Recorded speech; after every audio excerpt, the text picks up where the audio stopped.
শাস্তবাবিভূষণ অমরত্ব সারন্তর উদম লোক জীবন নয়ক্রমত যাগ জীবন বন্দী জীবন সত্তর সংসত্তর সংসত্তর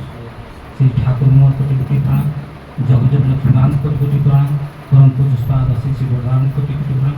আচার্য আচার্য কোটি কোটি প্রণাম তথা পূজ্য বৃন্দাঙ্গ কোটি কোটি প্রণাম তথা আচার্য সমস্ত অনন্ত কোটি প্রণাম ଆଉ ବିବାହ ସତ୍ସଙ୍ଗରେ ଗୁରୁ କରୁଥିବା ବଡ଼ ଭାଇଙ୍କ ପ୍ରଣାମ ତଥା ପରିବେଶ କରୁଥିବା ଧର୍ମରାଜ ଗୁଣ ଗୁରୁଭ୍ରାତା ଗୁରୁମା ସ୍ନେହୀ ମାତୃ ଶାଶୁରୀ ପ୍ରଣାମ କରି ସମସ୍ତଙ୍କୁ ମୋର ଏହି ପରିବେଶରେ ପ୍ରୀତିପୂର୍ଣ୍ଣ ଲାଭ ଜୟ ଯାହା ହଉ ଖୁବ୍ ସୁନ୍ଦର ପରିବେଶ ଭାଇ ଖୁବ୍ ସୁନ୍ଦର ଆଲୋଚନା ତାଙ୍କର ହୃଦୟର କଥା କହୁଥିଲେ ସେ କାତର ଭାବରେ ତେଣୁ ସେ ଆଜି ସତ୍ସଙ୍ଗରେ ପ୍ରଦାନ କରିଛନ୍ତି ଭାଦ୍ର ମାସରେ ତାଙ୍କର ଯେଉଁ ଆଶା ଆକାଂକ୍ଷା ପ୍ରଭୁ ନିଶ୍ଚୟ ପୂରଣ କରିବେ କାହିଁ ସେ ଯେଉଁ କହୁଥିଲେ ସେ ଯେଉଁ ପ୍ରାକ୍ଟିସ୍ କରୁଛନ୍ତି ସେଦିନ ବଡ଼ଦାଙ୍କ ପାଖକୁ ଜଣେ ଭକ୍ତ ଯାଇଛନ୍ତି ବିଶିଷ୍ଟ ଭକ୍ତ ଯାଇଛନ୍ତି ଠାକୁରଙ୍କୁ ମାନେ ଠାକୁର ଠାକୁର ମୋର କାନଟା ପାଚୁଛି ଆଗ ଭଲ ହେଉନି କ'ଣ କରିବି କିନ୍ତୁ ସ୍ୱସ୍ତି ନେଇଛୁ ନା ହଁ ନେଇଛି ସ୍ୱସ୍ତି ନେଇଛୁ নাম ধ্যান করছো না নাম ধ্যানটা গভীর খুব মন দিয়ে করিব খুব মন দিয়ে নাম ধ্যানটা করিব নাম ধ্যানটা করিব দেখিব তো আস্তে আস্তে আস্তে কারো কথাটা ঘরে দিবে দেখুন সে ঠাকুরଙ୍କୁ কথা মানে বর্তমান কথা মানি সে যাইছি সে নাম ধ্যান রিপোর্ট করেছি ইষ্টবুদ্ধি ঠিক ভাবে করছি যাবতীয় কর্ম করেছি তার কাম সফল হয়েছে তেণু ঠাকুরଙ୍କୁ କହିଛନ୍ତି যে ଯେଉଁ ସେ କାଳିମୁଣ୍ଡି କଥା ଗୋଟେ ଲୋକ କଥା ସେଇଭଳି ଆଜି ଯେଉଁ ପ୍ରତି ସବୁ ଯେଉଁ ପ୍ରାକ୍ଟିସ୍ କରୁଛନ୍ତି ସବୁବେଳେ ନାମ ଧ୍ୟାନଟା ବଢ଼େଇବେ ନାମ ଧ୍ୟାନଟା ବଢ଼େଇବେ ଠାକୁରଙ୍କୁ କାତର ଭାବରେ କହିବେ ପ୍ରଭୁ ଆଜି ମୁଁ ଏଇଟା ହିଁ ମୋର ପେଶା ଯେଉଁ ଏଇ ଜିନିଷଟା ତିଆରି ନା ପ୍ରତ୍ୟେକ ନାମଟା ଘର ନାମ କରିବେ ଘର ନାମ କରିବା ଅଛି ଠାକୁରଙ୍କ କଥା ଅଛି ନାମ ମାଧ୍ୟମରେ ଯେଉଁଟା କରିବେ ସେଟା ନିଶ୍ଚୟ ଆସିছে ଏବଂ ଯାହାକୁ ବି ଦେବେ ପୂର୍ବ ଦିଗକୁ ମୁହଁ କରି ଠାକୁର କହିଛନ୍ତି ପୂର୍ବ ଦିଗକୁ ମୁହଁ କରି মেডিসিনটা খাইবে নাম মাত্র খাইবে 3 গুণা কাম করে সেই মেডিসিনটা 3 গুণা কাম করে ঠাকুর লেখা আছে মই বই পড়িছি এইভাবে আপনি করন্তু করন্তু মানে কি নিজে মধ্য আপনি ইষ্টবুদ্ধি ঠিক ভাবে করবে মানে সেই যে কহুଥିଲେ ମୁଁ আগে বহুত খেলা করছি তেমন নিরন্তর ভাবে করিবে আগে যাহা ଥିଲା সেটা ଅଛି সেটা ঠাকুর কথা আছে যে নাম ধ্যান করুথা লোকଙ୍କର নাম ধ্যান ঠিক আসে নাই বহুত কিছু আছে এইভাবে করু করু করু করু আস্তে আস্তে তো এইটা সে নিহাতি ঠিক ভাবে করবে তাঙ্কর এই যে ব্যবসায় কিংবা তাঙ্কর যে চিকিৎসা এই সেবার অভাব সেবা নিশ্চয় গুণিত হব নিশ্চয় 2-3 গুণিত হব নিশ্চয় এটা কথা ঠাকুরের কথা আছে কিন্তু গভীর বিশ্বাস গভীর বিশ্বাস সব কিছু হে আর ଯେଉଁମାନଙ୍କୁ ବି ଦେବେ ସେମିତି ବିଶ୍ୱାସ ମନୋଭାବ ସେ ମିଳିଛିଟା ଖାଇବେ ଖାମିଖିଆଲି ଖାଇଦେବେ ତା ହେବନି ତ ପ୍ରତ୍ୟେକ ଈଶ୍ୱର ବିଶ୍ୱାସ ଅଛି ବିଶ୍ୱାସଠୁ ବଡ଼ ଜିନିଷ କିଛି ନାହିଁ ଏବେ କିଛି ନାହିଁ ତେଣୁ ଦେଖନ୍ତୁ ସେଇ ପରିପ୍ରେକ୍ଷୀରେ ମୁଁ କଥା କହୁଛି ଏଇ ନାମ ଧ୍ୟାନ କଥା ସେଦିନ ଜଣେ ଶରତଚନ୍ଦ୍ର ହାଲଦାର କହୁଛନ୍ତି ଜଣେ ଭାଇଙ୍କୁ ଜଣେ ସେ ଶରତ ହାଲଦାରକୁ ଜଣେ ଭାଇ କହୁଛନ୍ତି ଯେ ଆମେ ଯେ ନାମ ଧ୍ୟାନଟାକୁ ନାମ କଲା ବେଳକୁ ଆମେ କି ପ୍ରକାର ଚିନ୍ତନ କରିକି କି ପ୍ରକାର ଆମର ଆଖିରେ କି ମାନେ କେଉଁ ଦୃଶ୍ୟ ଦେଖିବୁ ଆଉ ନାମ କରିବୁ ହାଲଦାର କହୁଛନ୍ତି ଦେଖନ୍ତୁ ଠାକୁର ଯେତେବେଳେ ଥିଲେ ମୁଁ ସେ ଚିନ୍ତା କରୁଥିଲି ଠାକୁର ଯେତେବେଳେ ଥିଲେ ମୁଁ ଯାଇଥିଲି ଦିନେ ଠାକୁର ଗୋଟେ ଆଖିରୁ ପାଣି ଝରୁଛି ଗୋଟେ ପାଣି ଝରୁଛି କାନ୍ଦୁଛନ୍ତି ସେ ଆଉ ଗୋଟେ ଆଖିରେ ସେ ଭକ୍ତମାନଙ୍କୁ ଦେଖୁଛନ୍ତି এই দৃশ্য দেখলা পরে ମୁଁ এটা ভুলিବି କି କେବେ তো সেই নাম ধ্যান করা পরে ও সেই দৃশ্যটা মনে ହୁଏ সেই দৃশ্য মনে ହୁଏ ମୋ নাম ধ্যানটা অতি প্রখর ହୁଏ মানে একাগ্রতা আসিଯାଏ ସେତେବେଳେ ନା ଆପଣ ସାର୍ ଠାକୁରଙ୍କୁ ଦେଖିଥିଲେ ଆମେ ତ ଠାକୁରଙ୍କୁ ଦେଖିନି ଆମେ କ'ଣ କରିବୁ ସେଇ ସମୟରେ ସେ ଭାଇଟି ଯାଉଛନ୍ତି ଯେଉଁ ଫିଲାନ୍ଥ୍ରୋପି ହେଇକି ଯାଉଛନ୍ତି ସେଇ ସମୟରେ ବଡ଼ଦା ବସୁଛନ୍ତି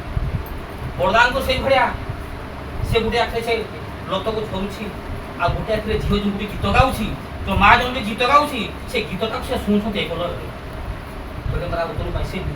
ସେଇ ଭକ୍ତ କହିଲେ ମୁଁ ତୋର ଉତ୍ତର ପାଇବି ମୁଁ ଜାଣିବି କାହିଁକି ସେଟା ହେଇଛି ସେଇଦିନ ବରଦାଙ୍କ ସେଇଦିନ କ'ଣ ସେ ବରଦା ସମସ୍ତଙ୍କୁ କହିଛନ୍ତି ଯେ ଆଜି ଦିନ ପରେ କେହି ବାହାରକୁ ବାହାରିବେ ସେଦିନ କ'ଣ ଅଛି ତାଙ୍କର ପୁତ୍ର ପିଣ୍ଡ ସେଦିନ ହତ୍ୟା କରିଦେଇଛି ତାଙ୍କ ହତ୍ୟା ହେଇଛି ସେଦିନ ହତ୍ୟା ହେଇଛି ସେଦିନ ସେ ବର୍ଦ୍ଦା